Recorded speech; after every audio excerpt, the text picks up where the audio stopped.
একটা গরিব মানুষ যদি রাস্তায় রয়েছে, তাকে একটা বাড়ি না দিয়ে বিজেপির নেতারা ভাষণবাজি করছে, সে কেন রাস্তায় দুধ গরম করছে? তার জন্য একটা বাড়ি তো করে দিতে পারো না? মুখ্যমন্ত্রী তো তৃণমূলের প্রতিনিধি দল গেছে, তারপর মুখ্যমন্ত্রী ডেকে পাঠিয়েছে।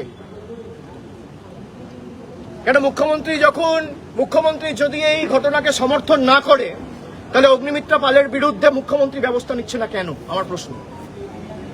উনি বলছেন কি বলছেন? আপনি কি তাহলে অবৈধ উচ্ছেদকে, অবৈধ এনক্রোচমেন্টকে সমর্থন করছেন? খুব ভালো প্রশ্ন, রিপাবলিক বাংলা। আমার একটা পাল্টা প্রশ্ন থাকবে, একটা পাল্টা ছোট্ট প্রশ্ন। আপনারাই বলেন, দেশের প্রধানমন্ত্রী নরেন্দ্র মোদী চা বিক্রি করতো রেলওয়ে স্টেশনে। রেলওয়ে স্টেশনটা কি তার সম্পত্তি না পাবলিক সম্পত্তি? এই উত্তরটা দেখ, তারপর আমাকে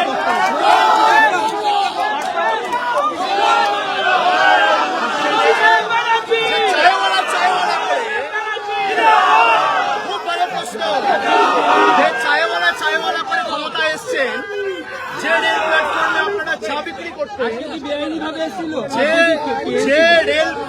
যে রেল স্টেশনে বা প্ল্যাটফর্মে নরেন্দ্র মোদী চা বিক্রি করত, সেই রেলওয়ে স্টেশনটা কি তার প্রাইভেট প্রপার্টি না পাবলিক প্রপার্টি?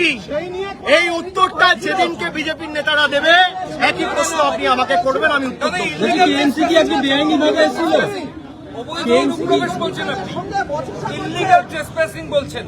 একেবারে আমি ডিটেলসে বলে দিয়েছি, আপনারা পরে এসছেন, ফুটেজ নিয়ে নেন। আপনি পুলিশ অফিসারের সঙ্গে বচসা করছেন। তাই নাকি? আপনারাই তো খবর করেছিলেন অজয় নন্দ যুক্ত, তারপর পরিজের নাম দিয়েছেন, অনেক কিছু হয়েছে। বলছি কেএমসি তো আবার আসবে বলেছে। পুলিশ আমার বিরুদ্ধে মামলা করবে, আমি হাইকোর্টে লড়বো, সব তো অন রেকর্ড রয়েছে। কে কার সাথে বচসা করেছে সব দেখা গেছে। রিপাবলিকই তো বলেছিল ইডি নাকি অজয় নন্দকে ডেকেছে, রিপাবলিকই তো বলেছিল অজয় নন্দকে ইডি ডেকেছে, তারপর পরিজের নাম দিয়েছেন। এটা কি উদ্দেশ্য প্রণোদিত বলে মনে করছেন? একেবারে। কেএমসি তো আবার আসবে বলছে। আপনাদের সামনে তো সবকিছু হলো। হ্যাঁ, আমি যখন নোটিশের কপিতে ছবি দেখতে চাইলাম, তারা দেখাতে পারলো। আপনাদের সামনে অন রেকর্ড সব রয়েছে। তারা বললো ঠিক আছে, আমরা অফিসে গিয়ে কথা বলে জানাচ্ছি। কিন্তু আবার তো আসবে, সেটাই অবৈধ পুরোপুরি।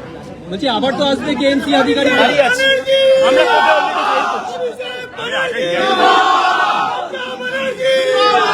ভালো ভালো খবর দেখতে সাবস্ক্রাইব করুন বাংলা হান্টের ইউটিউব চ্যানেল। বাংলা হান্টের আরও খবর দেখতে নজর রাখুন। বাংলা খবর মানেই বাংলা হান্ট।